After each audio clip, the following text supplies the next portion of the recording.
Hello students, स्वागत है आपका एडुटेक उत्तराखंड में। आज हम आपको first semester applied chemistry first के इम्पॉर्टेंट चैप्टर के बारे में बताने वाले हैं और बुक कौन सी अच्छी रहती है तो उसके बारे में बताते हैं। तो ये जो मेरे पास बुक है ये है नव डिस्ट्रीब्यूशन की। नव डिस्ट्रीब्यूशन की बुक अच्छी होती है क्योंकि इसमें आपको इंग्लिश और हिंदी दोनों में आपको देखने को मिल जाएगा क्वेश्चन आंसर्स। तो सबसे पहले ये मैं आपको चैप्टर दिखाता हूँ जो इम्पोर्टेंट चैप्टर्स हैं।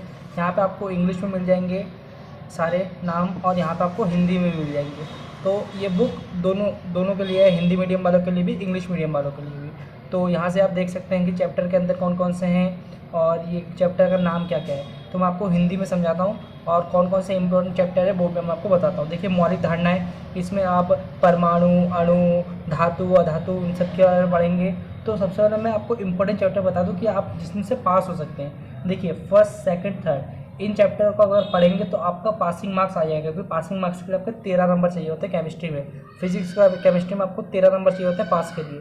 तो इसमें आपके 13 नंबर आ जाएंगे, आपका पासिंग मार्क्स हो जाएगा। और अगर आपको अच्छा परसेंटेज लाना है तो आपको यहाँ से 1 2 3 4 5 ये 5 चैप्टर तक आपको करने हैं। तो आपका जो है आसानी से आपका जो परसेंटेज है बन जाएगा। लेकिन जो इम्पोर्टेंट चैप्टर है इसमें से आपका first chapter, third chapter, fourth chapter ये आपका इम्पोर्टेंट चैप्टर्स में आता है। तो मैं आपको दिखाता हूँ कि चैप्टर के अंदर कौन कौन सी जो टॉपिक है वो इम्पोर्टेंट है, वो मैं आपको बताता हूँ अभी।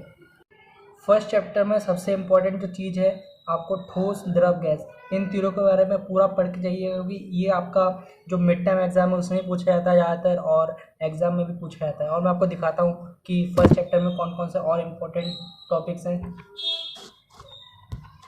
यहाँ पे देखिए, धातु अधातु ये भी बहुत इंपॉर्टेंट है। इसकी मतलब आपका ये थ्योरी टाइप में भी पूछा जाता है और इनमें अंतर भी पूछा जाता है तुलना करके।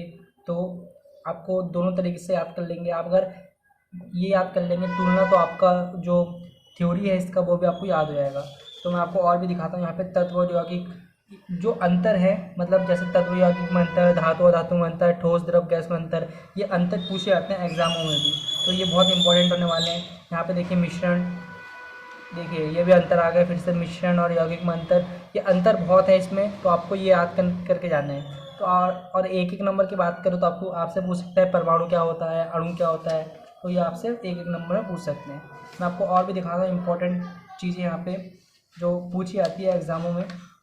यहाँ से देखिए, ये संयोजकता पूछी जाती है। ये 1 2 नंबर में आपसे पूछा जाता है संयोजकता। और भी मैं आपको अगर दिखाऊं यहाँ पे इम्पोर्टेंट, तो ये आपका जो क्वेश्चन होगा ये आपका 5 नंबर का पूछा जाता है। और यहाँ पे अगर 3 नंबर का क्वेश्चन बनता है तो 3 नंबर में पूछा जाता है। तो ये आपका न्यूमेरिकल्स बेस में है। तो ये सब क्वेश्चन आपके पूछे जाते हैं ऐसे क्वेश्चन। फिर देखिए बहुत सारे होंगे यहाँ पे, इस साइड में मैं आपको दिखाऊँ अगर, तो देखिए यहाँ पे बहुत सारे हैं ये तो ये पूछे जाते हैं।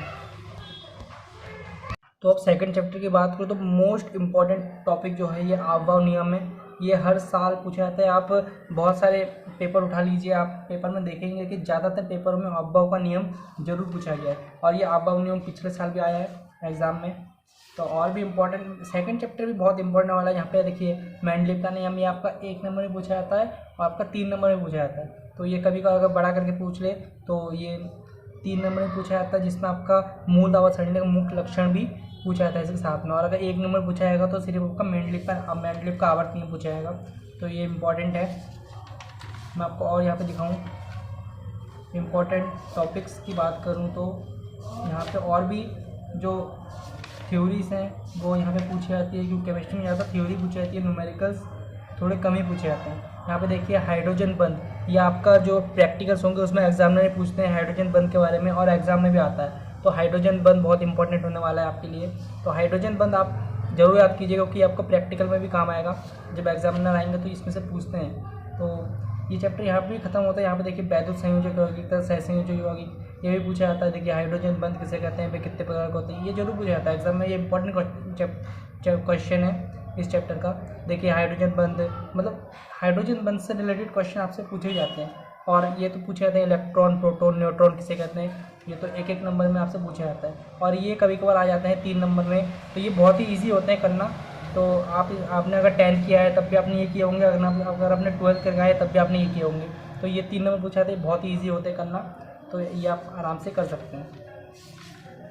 थर्ड चैप्टर की बात करूँ तो थर्ड चैप्टर होता है वाटर। ये इंपॉर्टेंट चैप्टर में से है जिसमें आपको पूछा जाता है जल के प्रकार, जो 2 प्रकार के होते हैं, मृदु जल, कठोर जल, ये पूछा जाता है। और मोस्ट इंपॉर्टेंट इसमें से आप प्रैक्टिकल भी करेंगे और प्रैक्टिकल में जरूर से जरूर ये वाला क्वेश्चन पूछा जाता है, किसी न किसी जरूर पूछा जाएगा। देखिए ये पूछा जाता है स्थायी कठोरता, अस्थायी कठोरता, तो ये दोनों चीज़ें पूछी जाती है एग्जाम में। और एग्जामिनर भी जरूर से जरूर कोई न ये वाला क्वेश्चन किसी न किसी से जरूर पूछेगा, क्योंकि स्थायी कठोरता और अस्थायी कठोरता बहुत ही इंपॉर्टेंट है। और यहाँ पे और एक पूछा जाता है, देखिए सोडा चूना विधि प्रकम, मतलब जल कठोर जल को दूर करने के लिए जो विधि होती है उसमें से सोडा चूना विधि ये इम्पोर्टेंट है। और एक इम्पॉर्टेंट है परम्यूटेड विधि, और तीसरी एक विधि है वो मैं आपको अभी बताता हूँ जो पूछा जाता है एग्जाम में।